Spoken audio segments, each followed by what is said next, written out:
Le gouvernement et le patronat utilisent depuis mars 2020 l'état d'urgence sanitaire pour accélérer la remise en cause des acquis sociaux, du droit du travail et des libertés individuelles et collectives.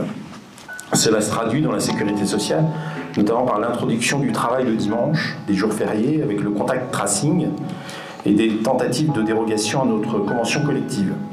Cette situation a été l'occasion pour certaines directions de restreindre l'accueil des assurés, des allocataires, des cotisants, des retraités et futurs retraités.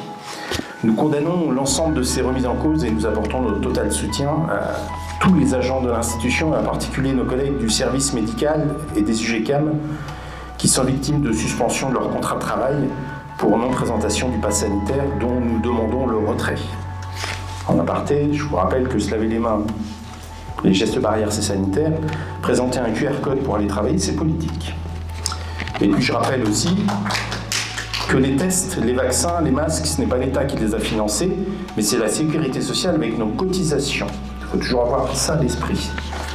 Cet été, le gouvernement s'est réjoui à grand renfort de presse d'économiser 1,1 milliard d'euros dans le cadre de la mise en place de la réforme d'aide au logement en 2021, tout en passant sous silence les immenses difficultés dans lesquelles sont plongés les bénéficiaires, les allocataires et le personnel des caisses. Dans le même temps, aucun problème n'aura été réglé pour les agents des caisses d'allocation familiale.